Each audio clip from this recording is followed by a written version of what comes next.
So I said to myself, okay, I can't do this. I definitely need to get better about that. It's so funny that you said that. Yeah, no, absolutely not.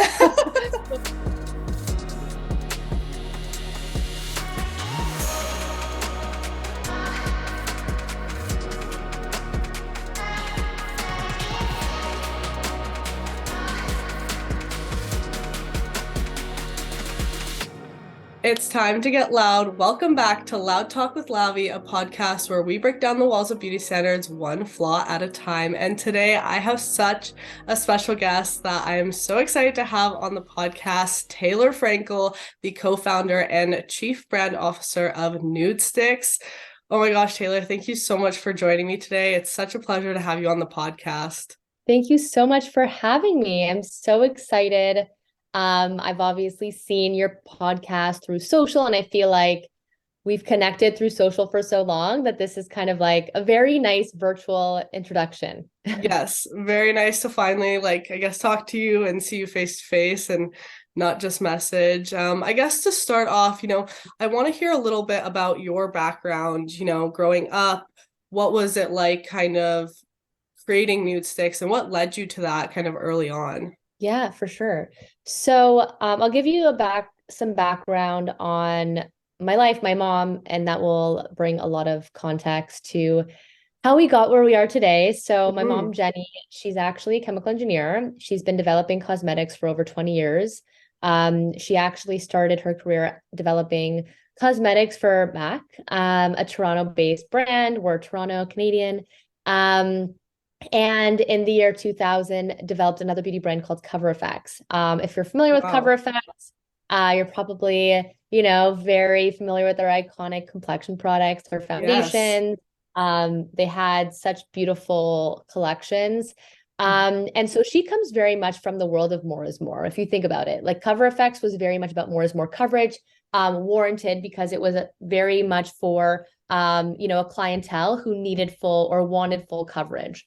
And then you had Absolutely. MAC Cosmetics, which was artistry, was very Yes. glam, very artistry, very colorful. And growing up, my mom being a young mom and starting her business when my sister and I were very, very young, she would always bring her work home. And you hear these stories a lot about how, most of us as young, you know, children or adolescents are very inspired by what our parents do and the work that they bring home to us and what they talk to us about, at the dinner table. And so for me, that was beauty. It was very much about beauty products, Hmm. beauty brands, the industry. And both my parents were entrepreneurs. And so I kind of really only saw this like one very clear path of entrepreneurship, of which interestingly enough is not very talked about No. in the education system. If you think about like what you learn at high school or even in university, they're very rigid paths of Hmm. which like entrepreneurship is not even an option. And what I love about today's generation is that we have so much access to tools, and whether it's social media or Shopify, where we can really the barriers have been dropped. But going back to like 2012-ish, my mom had actually previously exited her company, and she had this 2-year non-compete, eat, pray, love moment. That's what she calls it. And during that time, she had no intention of launching a beauty brand, especially with her two teenage daughters. But we just talked a lot about beauty. Hmm. Like we talked about the industry, the brands, what we felt was missing. It's funny because my sister and I would go into our mom's makeup bag and we would look at all these products from her previous lives. And we would say, well, mom, there's nothing out there for us. And she would say, well, what do you mean? Like, if there's any industry that has way too many products, and that was going back to 2012, like, that's not Right. even near where we are today in the beauty industry. And she would say, well, what do you mean? And we would say, yeah, there's no brand that really talks to us. And we had this aha moment, and it wasn't necessarily just about the products that these brands had to offer, but it's how the brands were actually speaking to our generation.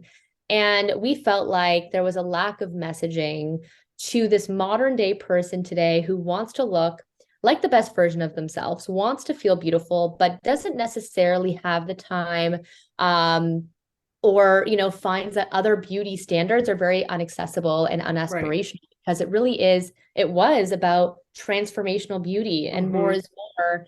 And I'm not sure if you remember, but like, the OG YouTube days, like think 2012, 2013, Yes. if you went onto YouTube and watched a makeup tutorial, it wasn't everyday makeup. You were not wearing that to school, you were not wearing that to work. It was like maybe an event, but even Mm-hmm. then, like if you're not an artist, if you don't have the time, if you're this modern day person who has a career, who has a home, who has a family, like where are you finding the time to do these things and also to invest in that many products? If you think about how many steps that you typically had to use and do to create this full glam, it's Yes. like, what? At least like 20 products. No, and I totally, agree with that. I actually started on YouTube in 2013. So every like makeup Wow. tutorial I was posting was that like full glam transformation, like if you looked even remotely close to what you looked like before, you were doing it wrong, like you had to have a full transformation. And I had so many friends, you're so right in that. I had so many friends who would tell me like, yeah, I just like don't even bother with makeup because I don't know how to do it, right? Because Yeah. it was just like if you don't have that like very artist type look, you're not doing your makeup right. So that you definitely bring up a good point there. And I definitely think that there was a lack for that in the beauty industry. It's so funny that you said that because I remember very, very vividly going out with a few of my girlfriends, and we were in high school at the time, so I don't know what going out was, but we were going out somewhere. I don't know where we were going, but we were doing our makeup, and I remember one of my girlfriends said, I can't do my makeup. I'm not going out. Like I don't feel good." And that really struck a chord with me Mm. because no one should ever feel that lack of confidence to go out and have a good time with their friends because they don't feel confident in, the way they do their makeup or how they feel in their makeup, because it was very intimidating. Absolutely. If you think about it, like the palettes and the powders and the brushes, it's like if you don't have a full tutorial, someone standing next to you on how to achieve or how to create or how to use, it's very challenging. So that was where we kind of had these 2 years of just like gathering inspiration, Mm-hmm. conceptualizing, and truthfully, finding the solution for ourselves, but also the modern day person. And we would stand on sidewalks and we would watch the modern day woman. And she can be 18, 35, 65, it doesn't matter, but she's doing her makeup on the go. She's wearing less is more, she's getting her kids out the door. She has a career, like all of these real women, who kind of wanted this real beauty. And so that was when we decided, okay, there's a white space here, and Mm-hmm. this is the moment to launch something that, is truly differentiated. And that's where the whole concept of NudeStix comes from. And the name really says it all. It's very clear. Nude meaning everything we do is shades of neutrals for all skin tones. It's about looking nude. And what does that mean? It doesn't necessarily always mean less steps, because sometimes there were more steps than other days, but Yeah. it can mean just like your makeup looking like you, maybe a Mm-hmm. little bit better. Because, Yeah. we're all wearing makeup because we want to look a little bit better than how we woke up in the morning. Yes. Nude also means just we really empower our community to just feel good by looking like themselves, right? Mm-hmm. Enhancing their natural beauty. And then you have sticks. Sticks was our primary concept. We wanted to only launch like pencils, stick concepts, and that was because we didn't want to intimidate, even ourselves, but also our community, our customers, with all of these tools and oversized packaging, and everything needed to be smaller than our smartphone. Like if it Right. was, even our tins, like our outer packaging is smaller than a Yes. smartphone. Very You could on the fit go. Yeah. very on the go. And it was because we felt that was what real life beauty was. Like we always say, nude sticks should not be sitting in your vanity and touch once a year for a special event. If you think about, like, I have these palettes that I've gotten from, years of being in the industry. And I think I've used some of them like once, and they're beautiful and they sit Mm-hmm. on my vanity or in my drawer, but I'll maybe pick up once a year, versus nude sticks should be well loved. Like it should be used in your bag, in your purse, in your car. Like it's not meant to just like sit pretty on a desk or on a vanity. And so yeah, that's kind of nude sticks. It's easy, minimalist, multitasking makeup. That's yeah. And that was a little bit long-winded, but that's how we came to be. No, I love that. And it's so like interesting to hear the backstory and everything. And I'm currently actually studying chemical engineering in school. So it's so interesting how your mom kind of came from that background and then, kind of created something completely opposite from what the beauty industry was at the time and kind of filled up that hole. And it's really awesome to see, kind of that family own brand with you and your sister and your mom kind of just creating this whole brand, which is really, really interesting. So I guess you kind of touched on like the inspiration behind NudeStix and kind of how you guys gathered that information, but what led you to deciding, okay, we're going to do this together? Like, you have the expertise from the cosmetic industry from your mom. What was kind of the leading point to kind of bring you and your sister in on this as well? Yeah. So this was in 2013. And after kind of like just a year of just like conceptualizing and just talking about the industry, my sister and I being like very, very young. Mm-hmm. I was about 17 at the time. My sister was 14. We were still in high school. And my mom came to us one day and we were actually on a family trip for a wedding.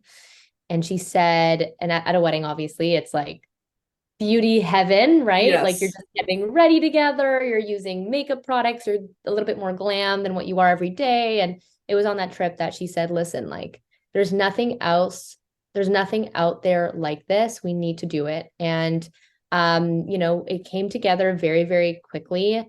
Although my sister and I were in school at the time, we Mm-hmm. actually had dedicated days once a week, actually on our weekends, where we would just sit and have a marketing meeting and a brand meeting on what the next steps were. And because we were in high school, my mom had traveled to a variety of just like trade shows to find different varieties of packaging and formulas. And she would come home and that's when we would have our meeting on the Sundays. And she'd say, okay, this is what I saw. What do you like? What do you not like? What are the shades? What is the final packaging? What's the formula? So obviously like the first year or so was a little bit slower. But that was kind of the next step. We always say, or whenever someone approaches me about starting a brand, I always say, like, finalize your product. Like, Mm-hmm. product is king. Finalize your assortment, finalize your formulas, and then you can kind of, create your marketing deck, go to market from there. But that was kind of I guess, the dynamic for a bit until I went to university in my in Toronto. I went to university and I was there for about a year and a half. And during that year and a half, NudeStix was launching. We were launching globally. We were launching Sephora. Oh, And a wow. part of my role at the time was going into store, educating the beauty advisors, meeting with media, press, meeting with clients, customers, head offices. And I was not putting in nearly as much effort and time as I should have in school. And I truthfully like was not doing well and it was causing me a lot of anxiety. So I said to myself, okay, I can't do this. Like I'm, 50% here, 50% Mm-hmm. there. I'm not all in anywhere. So I Absolutely. had actually a consultant, or kind of like an advisor, a friend who mentioned to me, he said, NudeStix, or sorry, he said, school will always be there, but this opportunity will with NudeStix may not. And that was Absolutely. kind of like the trigger point for me to say, you know what, you're right. And it was a non-biased, like he wouldn't have any benefit of me staying or leaving. So I really wanted someone who just was super, objective. Yes. And that was when I decided to just pursue NudeStix full time. And 8 years later, Still never look doing back. it. We're going to go back to finish university one day, but for now, enjoying the journey. Exactly. And sometimes, honestly, you do have to kind of take that leap of faith and really, as you said, kind of put your full energy into it because although, as you mentioned, you started off with that one day a week that you slotted out, right? Like, and I think it's very encouraging to people to hear that because, you hear a lot of people working a traditional job or going to school and they have these big dreams, but they're like, I don't have the time to work on it. And it's like, if you slot out a little bit of time per week and kind of put some energy into that, you never know where it can take you. So I think that's so important that you brought that up there. And with that, you're obviously going into a very saturated market. We know that the makeup industry is one of the biggest industries in the world. So was that like ever scary, when you guys were going into that global launch? Was there any fear of how NudeStix would do in such a saturated industry? Yeah. It's so interesting because at such a young age, and I was actually on a panel recently. I was speaking at like the WWD CEO conference, which was a huge milestone. And one of my comments as a young Gen Z, actually I bridge the world of Gen Z and millennial, depending on, the day. Yeah. As a Gen Z founder, I mentioned one of my superpowers was my naivety.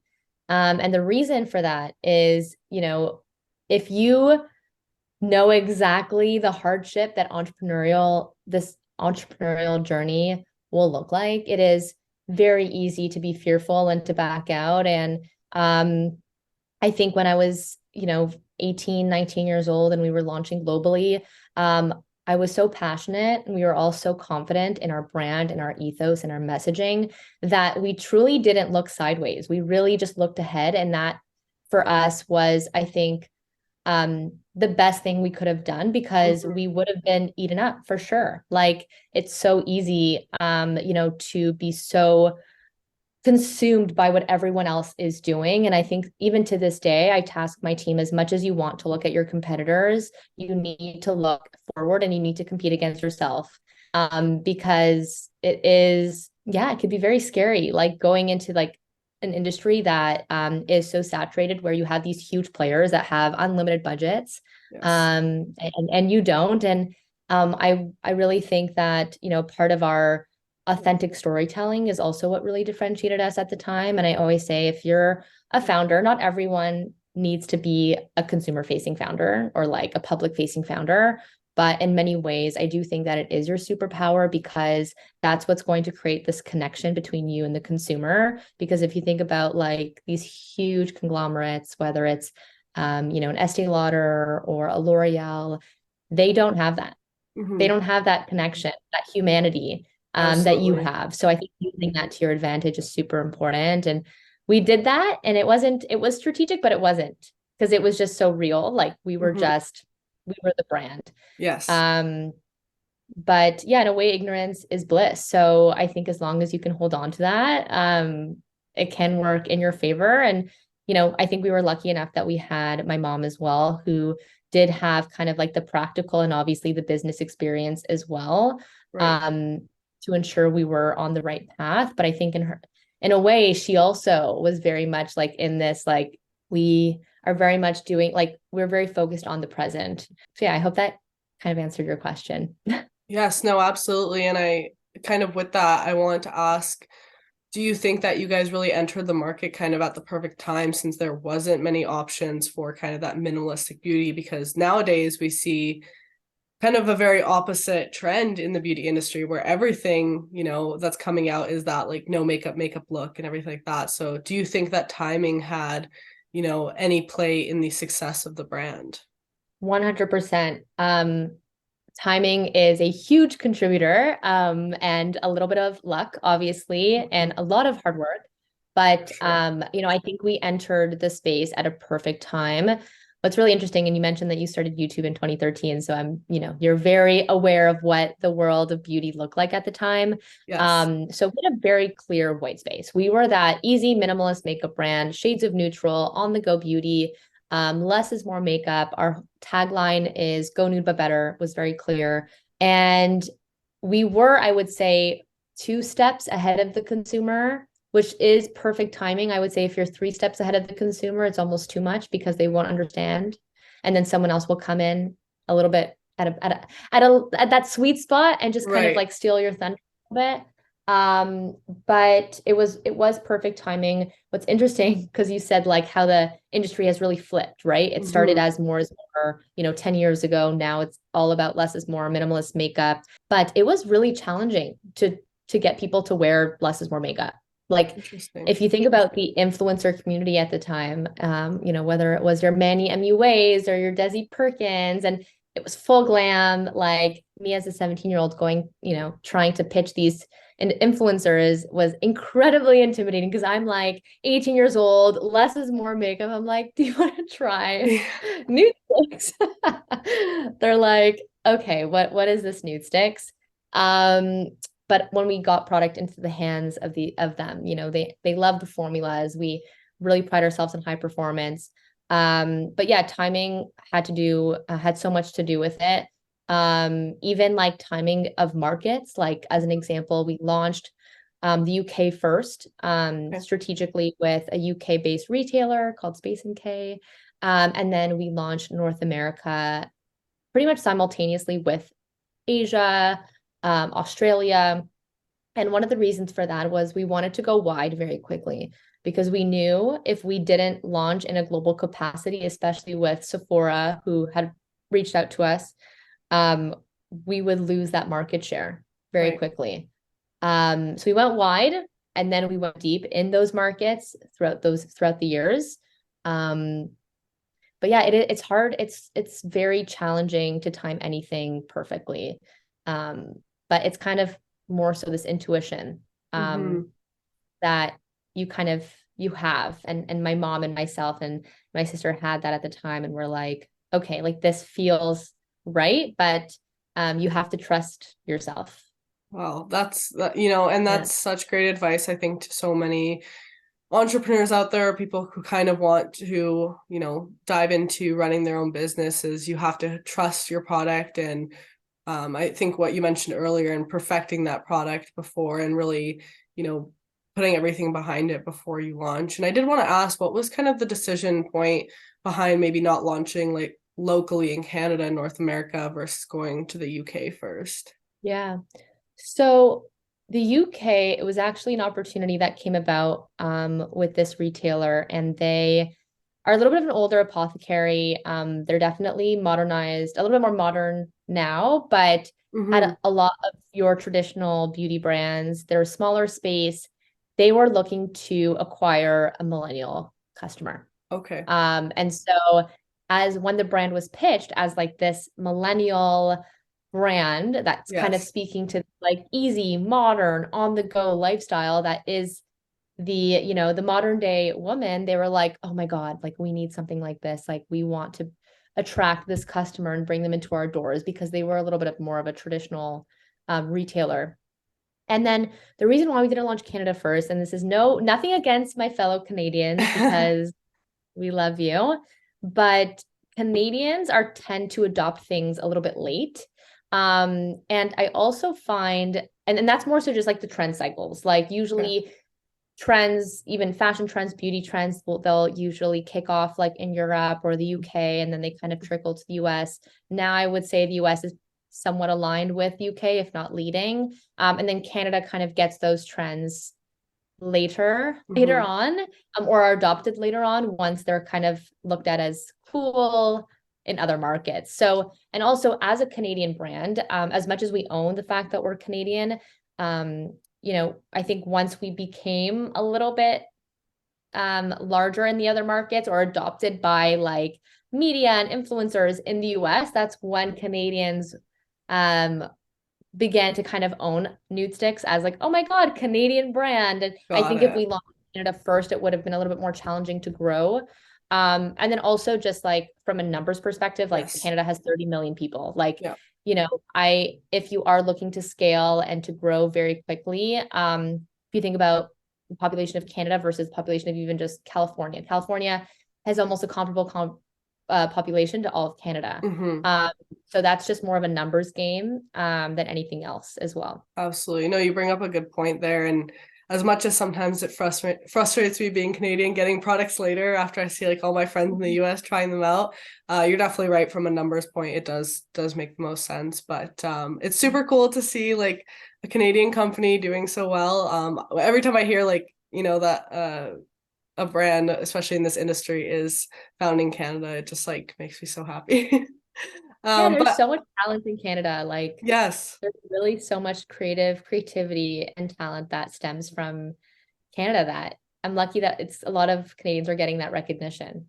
It's great. Yes, I'm so happy to see that as well. I do want to shift gears a little bit back to you. And you mentioned earlier in this podcast that growing up, you did kind of know that you want to take that entrepreneurial route due to your parents both being entrepreneurs. But did you ever think that you would start a business so young? At like you mentioned, I think you were 17 at the time, right? Yeah, no, absolutely not. I was very much like growing up, I didn't have a very clear path of what I wanted to do or what I wanted to be. Um, I contemplated obviously entrepreneurship because of my parents. I saw it firsthand. My mom being a chemical engineer, I contemplated chemical engineering because of her. However, I could not do physics for the life of me or chemistry. Um, so I'm very admirable of you and any engineers.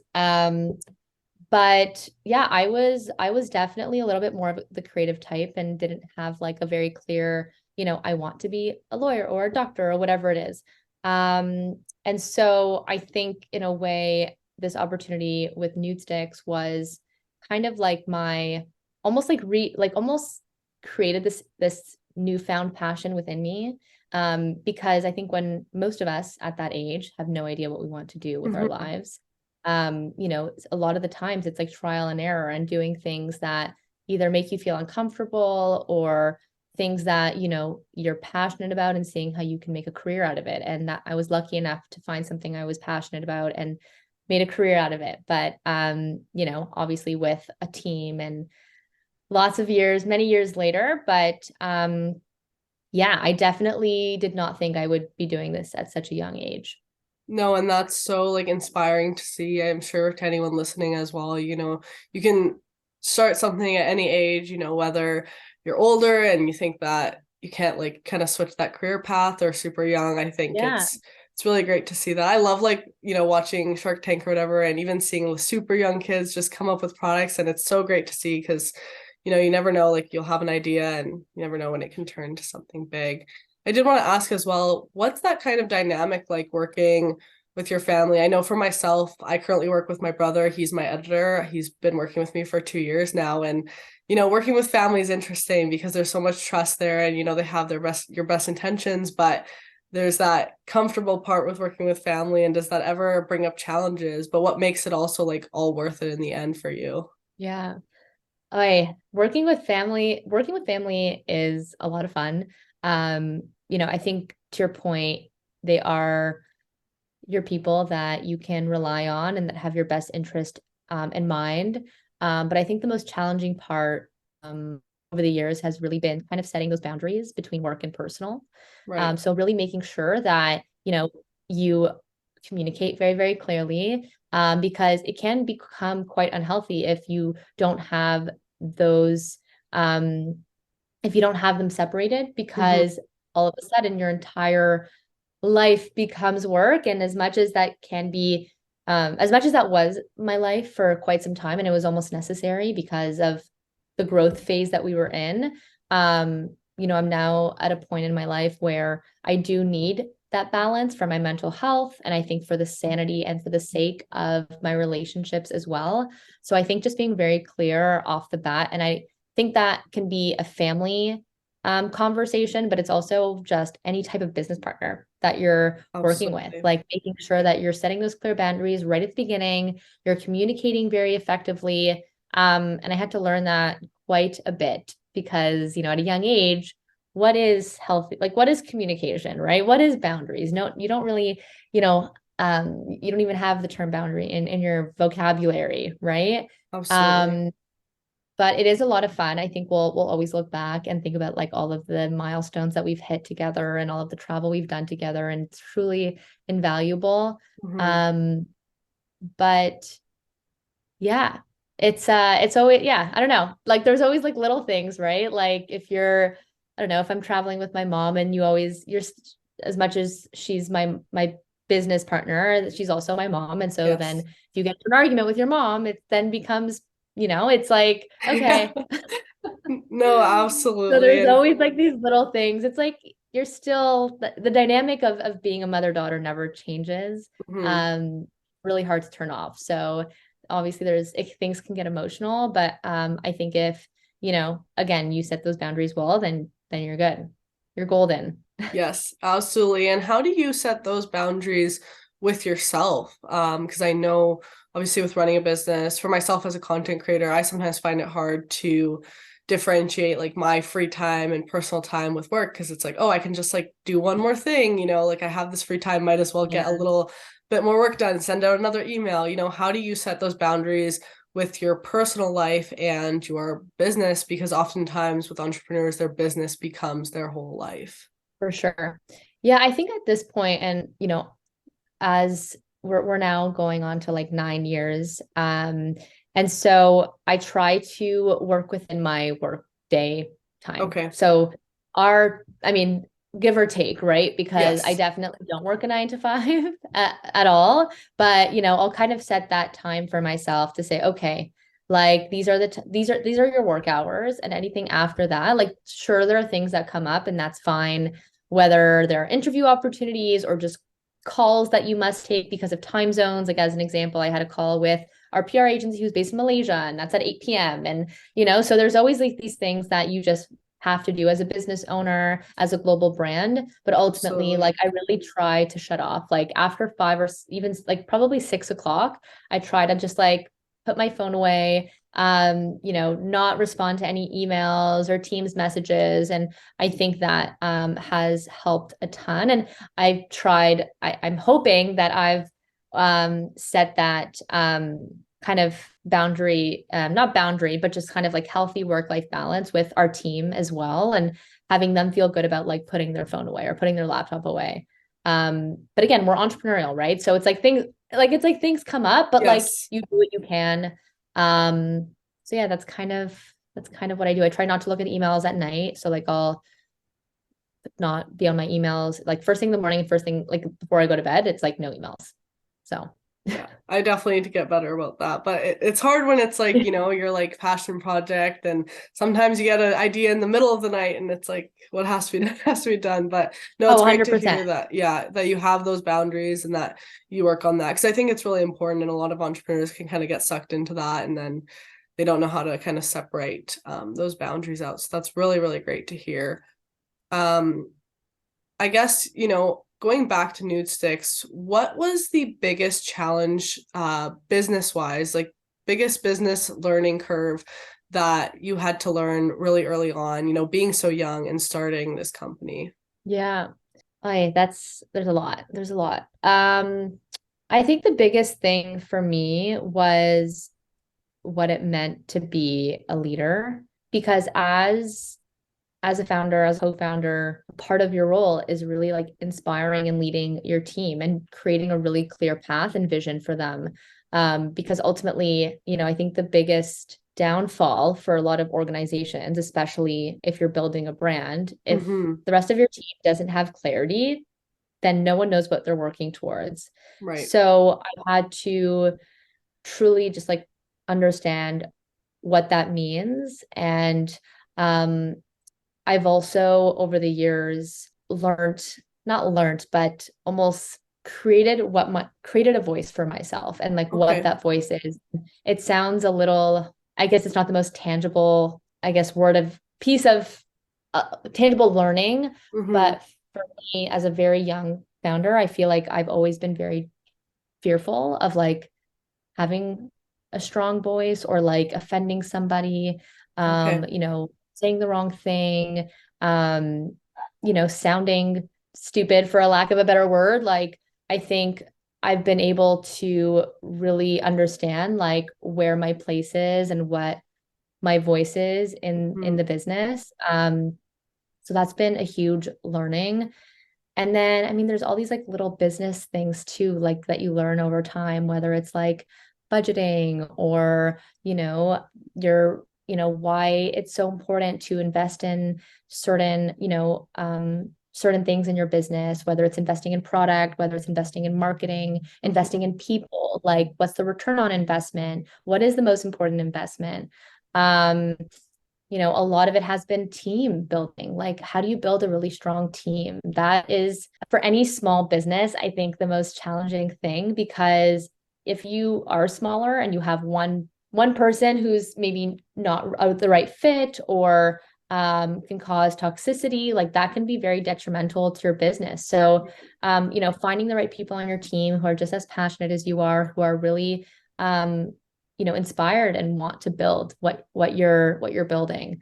Yeah, there's like also like global cultural nuances, launching globally.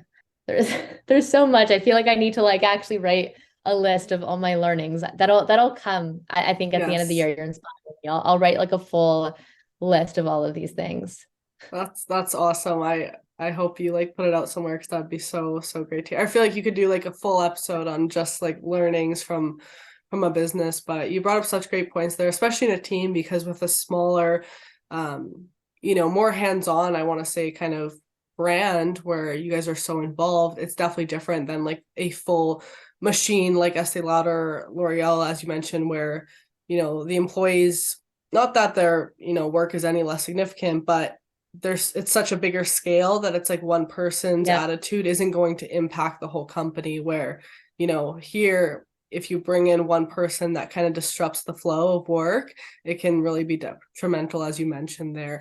And I guess with those learnings, you mentioned so many amazing like business learnings on investing and everything like that, but what is one thing that running NudeStix has taught you about life in general, like a life lesson that you were able to kind of hold on to as you are going through this journey? Also a great question. You're really just like hitting all of the great questions today. Honestly, it sounds so cliche, and I feel like you've probably heard it a million times, but one of them is just like enjoying the journey. Like I think, when you launch or when you start a business, it's very easy to think about the end game. And think about, and obviously you need to have an objective as well, and something that provides clarity to allow you to kind of go on that path. But Absolutely. I think it's so important to just like be very present, enjoy, and and not like focus too much on kind of what this end is or what it looks like. And then I would say another one for me is the importance of leading with like a lot of empathy, as well as vulnerability. Um, I think many entrepreneurs, or not necessarily entrepreneurs, but maybe CEOs, um, tend to maybe manage or act as a quote unquote boss. But I think true like leadership is really about kind of having this really lots of like just having empathy for your team, being vulnerable with your team so they can be vulnerable with you too.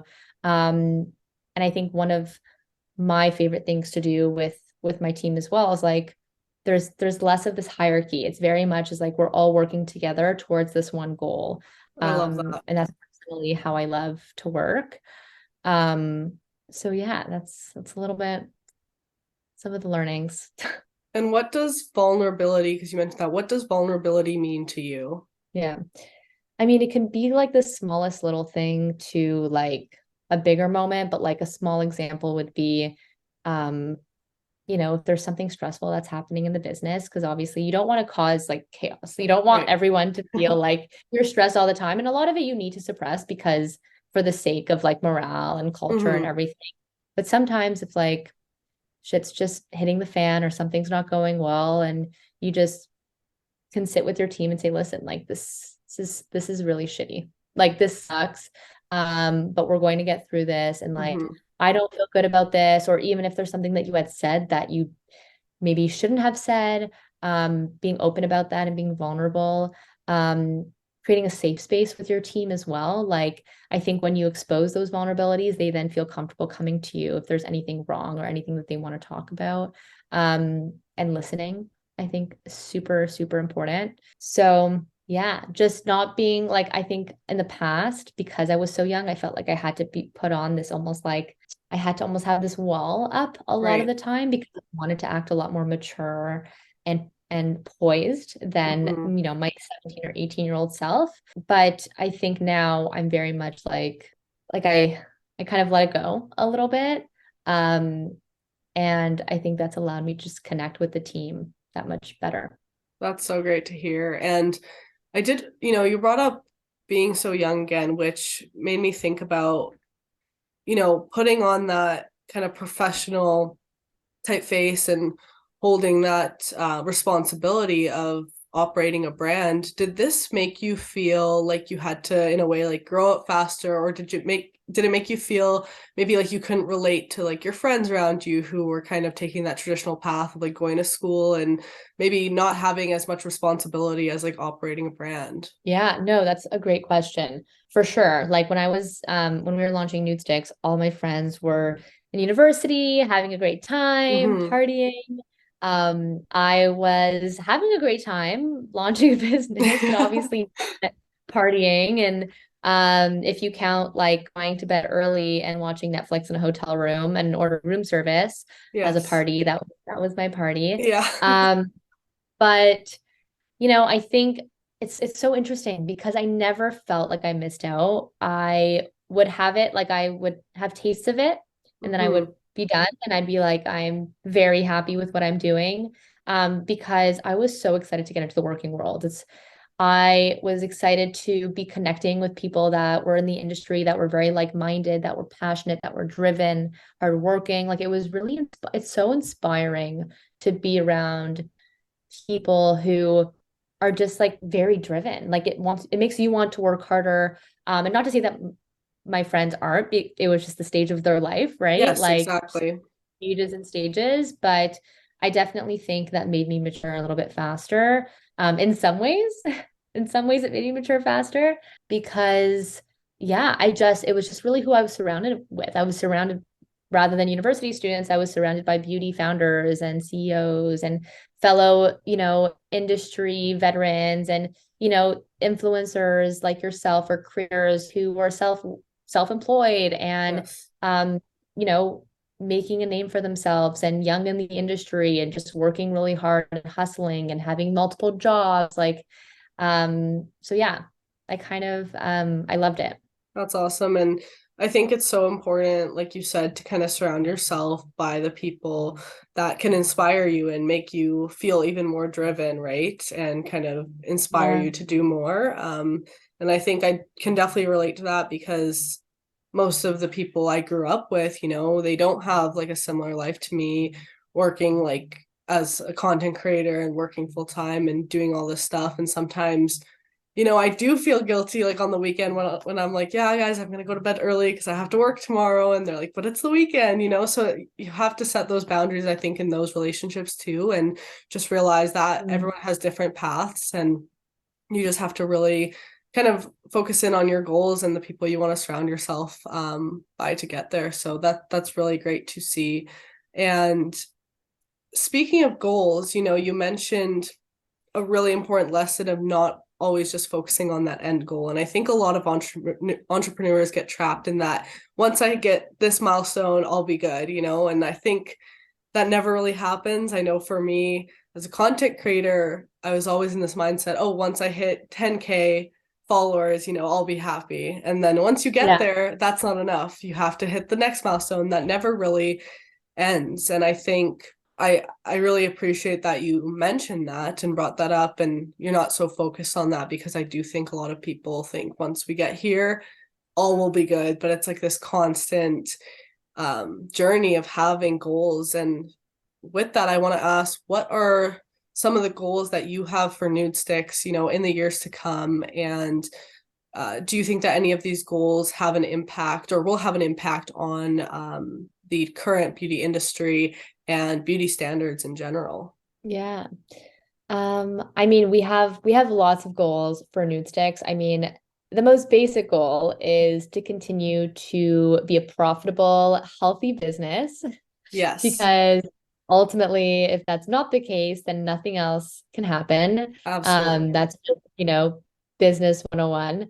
Um, but it's funny because I find that there's so many like I feel like so many podcasts where someone will say like these are like my goals and I want to create this and create that, but like just like if you want to have a healthy business, like I'm Yes. very like we are very happy at NudeStix to be where we are today, to have a healthy, profitable business, considering how saturated the industry has become, and considering that we had 2 years of COVID where the beauty industry, color cosmetics had seen like the largest decline Yes, globally. So even absolutely. just like thinking about that, we're all like, wow, like that's pretty crazy.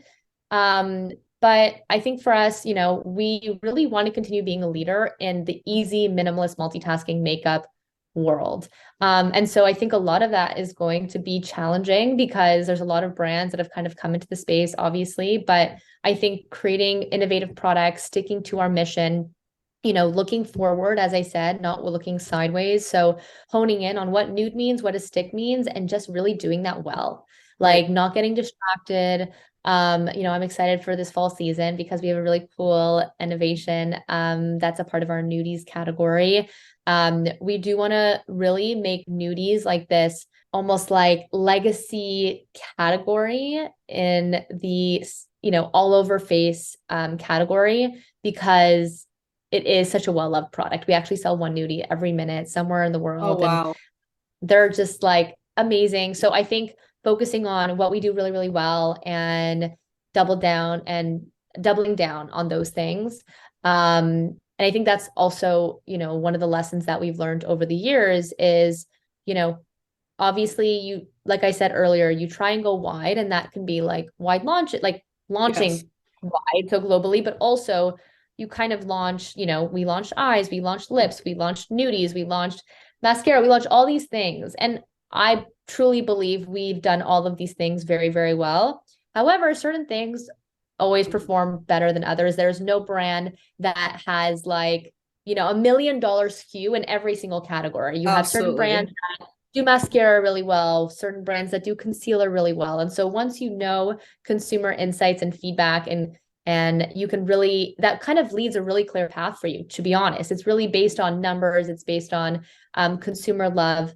Mm-hmm. So that's kind of one of the learnings we had with nudies as an example. Nudies we launched in 2017, and we saw such an incredible response that we're like, okay, there's something here. We need to build out this category. So that's going to be something we continue to do moving forward. One of our pillars, our pillars are called our Nude Truth. So we have multiple pillars that we talk to a lot. One of those pillars being clean. We're currently clean at Sephora. We just garnered our seal this year, which is very exciting. Congratulations. Thank you. Thank you. One of our pillars is also sustainability. So whether it's our tins that are made out of tin plate, recyclable, reusable, no PVC, our nude skin packaging is recyclable, biodegradable. So we're continuing to innovate in the sustainability realm as well. And I always say sustainability is progress, not perfection, because there's always new innovation that comes, to play. Absolutely. And then, I think a lot of it is just continuing to connect with our community. I think that is really at the center of everything we do. If we don't have an engaged community that, loves our products, is they're, repeating, repeat customers, then what do you have, right? So finding new and innovative ways to connect with them. And we've done things that, resonate even with our Nude Truth, whether it's sustainability. We've done like a local cleanup in Toronto with Reformation. We've done, we've done a variety of like women impact events with the Year of Action and Don't Ban Equality. So identifying things that are meaningful to our brand, meaningful to our community, that are not as product focused, but more brand and mission focused. What else? I mean, in the next few years, I think also identifying, who are those people we want to bring onto we call it our Nude Squad. I would say you're a part of our Nude Squad, like those individuals who can represent the brand really beautifully, who, we want to continue to build relationships with. So yeah. And then obviously product innovation is always king. Absolutely. I know that was a lot. There's a lot of focuses there, but I think these are always on things that, we do. Yeah. No, I think that's so great. You bring up so many amazing goals there, and it's nice to see. And one thing I really appreciate is the fact that you said, you guys know what you do well and what NudeStix does well, and you're focusing on, those two basic things, nude and sticks. And I really like that because so many brands these days, you see them just launch after launch after launch and just coming out with anything that's, trending or out. And it's like they have every single, type of product, a million SKUs, a million colors. And it's like, okay, but are any of these products like that top thing that they do really, really well? So it's great to see that you guys really stuck to your roots, and instead of just like following trends or anything that comes out, you're like, this is what we do and this is what we do well, and we're going to teach consumers why this is so great. And then another thing you mentioned is keeping that community, with your consumers, and always just having that tight-knit community. And with that, I've noticed you are very involved on NudeStix social media. I always see your videos come up. So what was the kind of deciding factor to film that content on your own as the founder, rather than as a bunch of brands do, just get like UGC content, user generated content, or use influencers? And I know you guys, work with influencers as well, but I do also see as much of the videos that you put in and put out on the NudeStix platforms. Yeah. So, I mean, a big part of it, and it's funny because this was like pre TikTok. I mean, honestly, a big part of it was budget. Okay. When we first launched our brand, we don't have marketing expense to Yeah, pay no, influencers and absolutely. celebrities and UGC. And so that was a big part of it. A part of it also was this authenticity.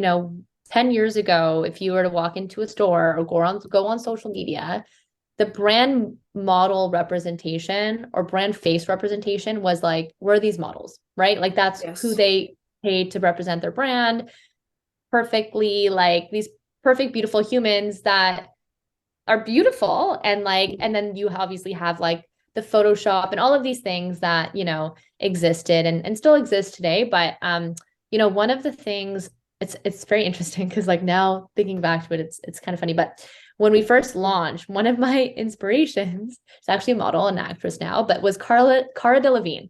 Oh, wow.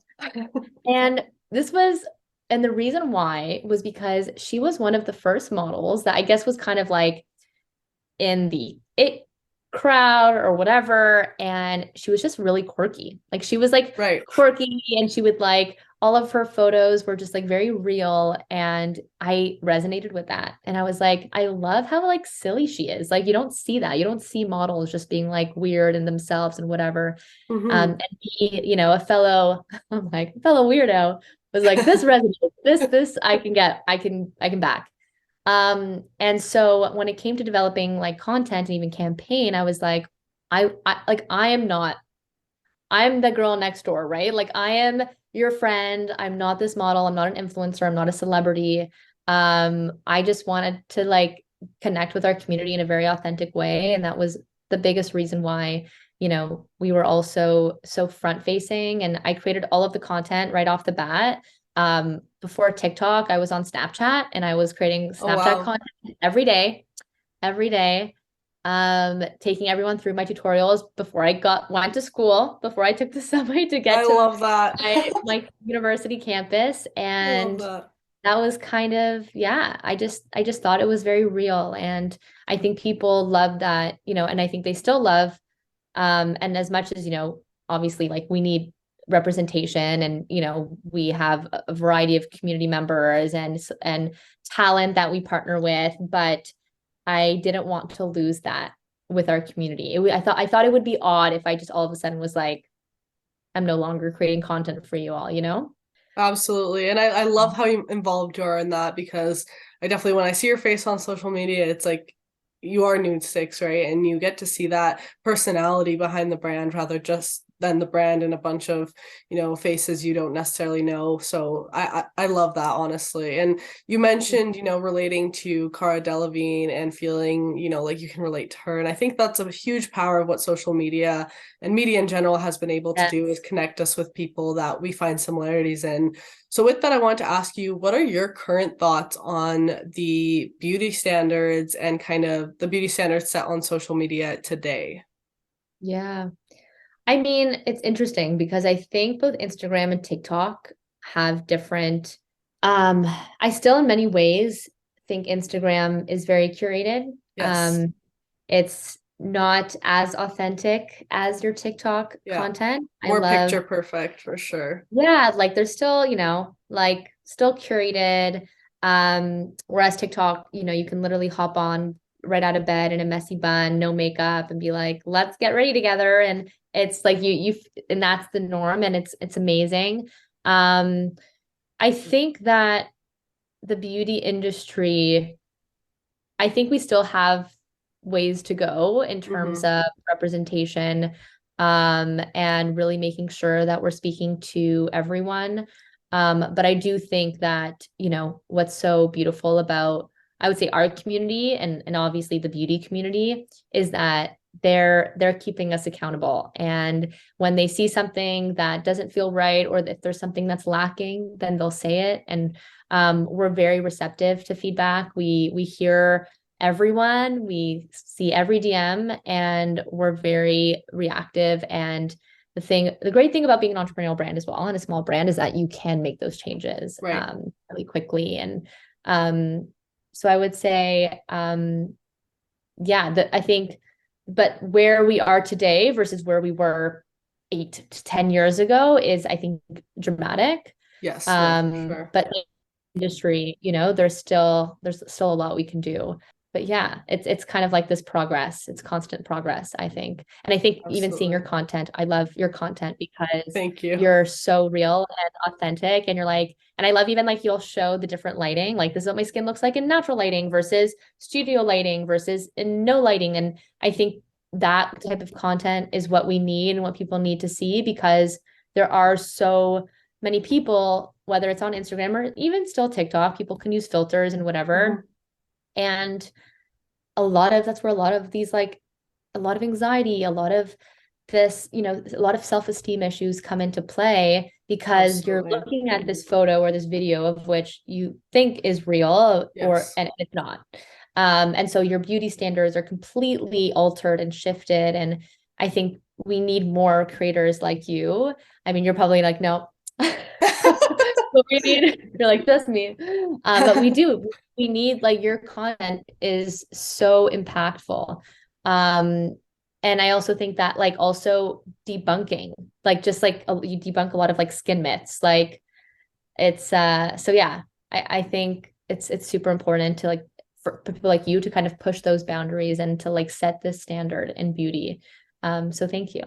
No, thank you, Taylor. That means a lot coming from you. And I always say I always try to post the content that I wish I would have saw when I was a teenager growing up, especially since I Mhm. started off on YouTube. I felt this pressure that if I'm going to be on this platform posting these videos, I have to look, perfectly polished like every other big influencer posting on these platforms. So I think this switch like flipped my head where I was like, you know what? Let me just show the real side of it, and even Yeah. switching up that lighting, because I'm not, I don't have a ring light attached to my face 24/7. So we look different in different lighting. And no, I encourage so many people to take that leap and show their real skin on social media too, because I think the more influencers that do it, the bigger of an impact we can really have to kind of make that the new norm in a way. And I think with your brand NudeStix, I think you guys definitely align with that, because it is kind of that like your skin but better makeup. And just more, one thing I love about the products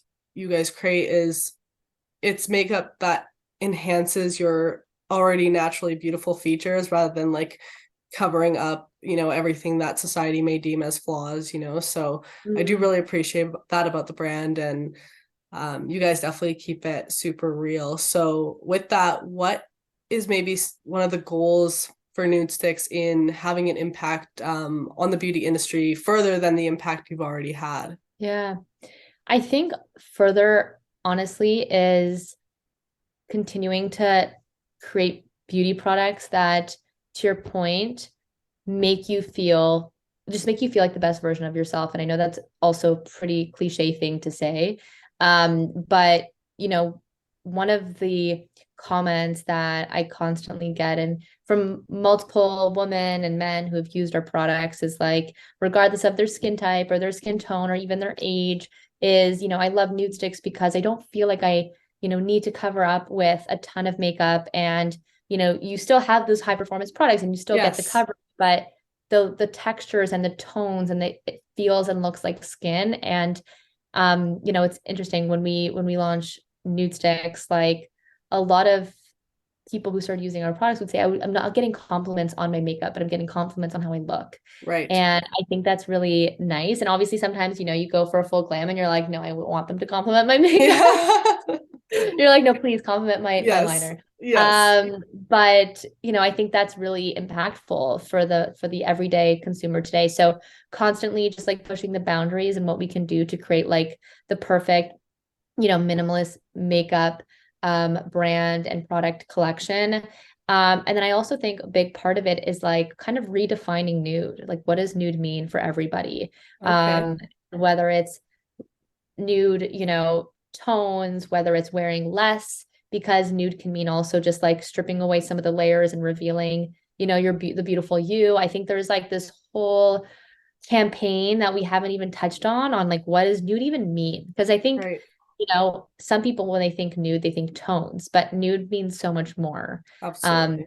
and that's even where our pillars come from, like the nude truth. It's kind of like the stripping away of those layers and being exposed and being vulnerable. And yeah, so I really want to play on that. And so I think that'll come soon. No, I love that. And definitely with products like the ones NudeStix has, I feel in a way it only makes you feel like beautiful and confident, but even when you take that makeup off, because I know a lot of people have asked me like what is one thing that helped you become really confident in your skin? And ironically, I always say in a way makeup. Once I started Yeah. using makeup in a way that it wasn't just like that full glam, very 2016 makeup, once I Yeah. kind of started transitioning it to more of that, using it to enhance my features rather than just to cover up my skin, I was more comfortable removing my makeup at the end of the night because it didn't feel as much of a dramatic like shift, because I know a lot of Yeah. people struggle with taking off their makeup and seeing their real skin and seeing the real them in the mirror at the end of the day. So I think when you use makeup in that way and use products like the ones NudeStix has to enhance your features, you fall in love more with the natural features you have. And when you wipe away that makeup, you still are able to feel that confidence, but the makeup just helps like give you that extra boost, which I think is really Yeah. amazing. And it's crazy how much of an impact, a blush or a lipstick can have on someone and just really give them Yeah. that extra sparkle that can carry them throughout their day. So I'm sure that was really fulfilling when you get feedback from your customers on how NudeStix makes them feel. So I love that. I do want to ask a bit about you and how, beauty centers affect you, because obviously this podcast is all about that. And one thing I always talk about is showing love towards your skin. So what is something that you love about your skin? What I love about my skin. I love my freckles. You can't Okay. really see in this lighting, so I apologize for my terrible lighting. But I do have little freckles. I have like tiny little freckles that have kind of clumped and almost created like little tiny bits of hyperpigmentation, but clumped freckles. Yeah. Um, so I've learned to love them. It's funny because I used to hate my freckles. Like I used to want to cover them up. I used to hate them. But now I've just like embraced them and I don't want to cover them up.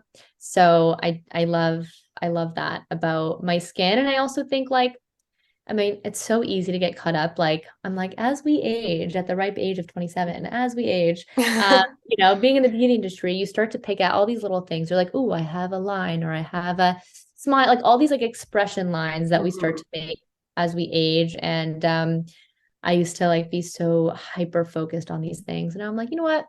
I'm gonna embrace my expression lines Yeah. because that means that you're expressing things and that's good. Yes. Yeah. And it's all part of the journey of life. And I think there's Yes. beauty in how your skin evolves over time and shows kind of the journeys you've come across in life. But I love that you mentioned your freckles because like I remember when I was younger, I have like some freckles on my nose and I would always ask my mom, when are these gonna go away? Like I Yeah. really didn't like them. I'd always try to cover them up. Yeah. Because I felt like no matter how clear my skin looked, I just had these freckles that were always there. But now, Yeah. like, I love them, and I love when a foundation's more sheer and like doesn't fully mask them. So it's funny how like over time we begin to love the things that we were so like insecure, hated about ourselves. And Right? Yeah. obviously, as much as you radiate like positive energy, obviously as humans all of us kind of get down some days or feel less confident and start to nitpick at ourselves as you mentioned there. So um when you are in those days where you feel down or maybe insecure about your skin, what is something that you like to do to kind of bring yourself back to more of a positive mindset? It's funny because the first thought that came to mind was my dog. But I'm like, That's wait, no, awesome. I need a better answer. But that's a great point I'm because like, like if you think about it, like, do you think your dog cares that you're breaking out? Or, like your dog will love you no matter what. So no, I love that you mentioned that actually, because that's a great point. yeah, I mean, she's my emotional support. Yeah. And yeah, no, it's so funny. Like, yeah, the first thing that came to mind, I was like, yeah, my dog. It doesn't matter how, Yeah. if I'm feeling down one day or if I'm being super critical of myself, I know she will be there. But other than that, honestly, I write down a lot. Okay.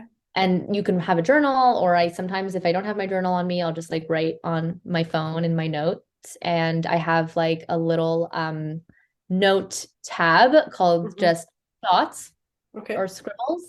And I kind of just like let it all out. And then when you read it back, and I'll usually give myself like a few hours, just like write it down, let it out.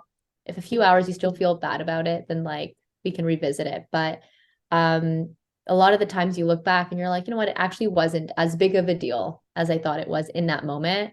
So I tend to do that a lot. Another thing I tend to do, and it's interesting because my therapist actually had recommended this. Um, but if you need like a reset, I mean, if you're fortunate enough to be in your apartment or in your house or whatever, and you can do this, but like she's like, wash your face or like take a cold shower, like something that will Okay. almost just like reset your mind, reset your mood. And it's kind of creates like this whole shift. Hmm. Because sometimes if you are feeling like incredibly emotional and anxious and your chest is heavy, it's very hard to get out of that. So something that will like shift that dramatically, you almost need like something with impact. So that's something that I've done. Or go on a walk, just really simple, just get some fresh air. Yes. No, it's crazy how much like exercise or just like some sunlight and fresh air can completely just heal Yes. you, when you get in that bad spiral. So those are some really great points. I like the washing your face or having a cold shower. I've never heard of that before, but that seems like it would definitely work. Just kind of get back into more of a clear mindset, like you said, and definitely writing out your thoughts too. I need to get better about that because I always tell myself like I should journal and stuff, but I've never really gone into it. But that's definitely a goal for myself to do in the future because I think it's important to write those thoughts out and reflect on them later and kind of compare, how you felt in maybe a more emotional state versus how you feel when you have some time to process it. So some great Yeah. advice there, Taylor. Thank you for that. And And if you do want to write, sorry, if you do no, want to go for write, it. something that had kind of like eliminated that boundary for me was Okay. I used to think in order to write, I needed to like write perfectly. Like I needed to almost like write as if I'm like writing an essay, like Right. a start, a finish, a middle. Like I needed to almost write the story. But like the reason why I call it scribbles is because it doesn't have to make sense. Yes. Like it could be gibberish when you Okay. look back on it, but it's just the first thing that comes to mind. So I don't know if that's helpful, but like just kind of eliminate all thoughts of like having to be perfect in that moment. And yeah, That's right, but exactly what you're thinking. No, that's a yeah. great piece of advice there. I should definitely a goal of mine this year is to get more into writing my thoughts down because I think it's definitely helpful. So before we close off here, I do want to ask you one last question that I'm sure will be helpful to anyone listening as well. So what is your biggest piece of advice to any future entrepreneurs, young women, anybody really, to kind of encourage them that if they're having some doubts, to kind of just take that leap? What's your biggest advice there? I mean, I think a big part of it, I mean, I think this is dependent on if it's a calculated leap, if it's a Right. calculated risk. Yes. Um, I think that's super important first before you go headfirst into anything or any business and identifying, okay, like whether it's financially, or if you have a business partner, making sure that you've done the work, you've done the homework. It's a calculated leap of faith. Um, but then also, I think to your point earlier, and something that we did is that it doesn't need to be 0 to 100. Right. Um, you know, I at least for me, like that would be very, very stressful if I went 0 to 100, because, if you have a full-time job and obviously like, you're probably not paying yourself for a decent amount of time when you start a business, unless you get funding from, VC. But yeah, I would say it can be this gradual leap. And I think consistency is key. And I think challenge yourself. I think a lot of some advice that I've received even, or I've heard entrepreneurs say, is I'm going to give myself X amount of time to make this happen or reach this goal in order for me to say, okay, like I'm taking this leap of faith. So maybe this will help validate your business as well. And maybe there's like consumer proof that you need prior to kind of like taking this leap of faith. So I find that like having those tactics prior to being like all or nothing are super important. And you might say you want to give yourself 6 months, and for twice a week for the next 6 months, I'm going to be working on this. And this is where I would like to be, or at least close to this, to really validate my business. So yeah, I know on social media, it's very easy to say, oh, this person just like one day said, we're starting a business and that's it. It's not Snap of a usually the finger. case. Yeah, it's a lot of behind the scenes work that kind of goes into it. So Absolutely. I think that's some amazing advice. And I know even for myself as a content creator, people ask me, how do I get into this industry? How do I start, making content, doing it for a living? And I always tell them time and consistency, because it took me 9 years to get to where I am. And people might look at my content now and be like, oh, like she's living the life as an influencer, like everything's good. And it's like, yeah, but it takes consistent work. And I wasn't at this place, when I started out, there was no money in it. There was nothing but just like pure passion behind it. And one thing that I heard Mark Cuban say once was, if you're not like obsessed with the business you want to start, don't do it. And I think it's really important, because if you're not fully there with it, you're not going to put in the time and really stick to those goals and be consistent. And like you mentioned, like set out those, time frames and always stick to, I'm going to block out this time to work on the project I'm wanting to create a reality. So I think that's definitely some amazing advice there, Taylor. But thank you so much for coming on to LoudTalk. It was so amazing speaking to you and hearing, some of the background on NudeStix. And I know I love the brand, and I'm sure so many of the listeners do as well, because it's definitely, I'm not just saying this talking to you. I genuinely think that it's had an impact on the beauty industry. And I love that you guys are so involved, and I get to see that from like an outside perspective on social media. It's really awesome. So I really appreciate your time today. Thank you. Thank you so much for having me. I loved this conversation, and yeah, thank you so much. Awesome. Well, to anyone out there listening, again, go check out Taylor. I'll have all her socials down below in the description if you're listening on YouTube. And of course, go check out NudeStix as well. And if you're listening on Spotify, Apple, or any other streaming platform, go check out the YouTube version. We do have the full video version on there on the LoudTalk channel.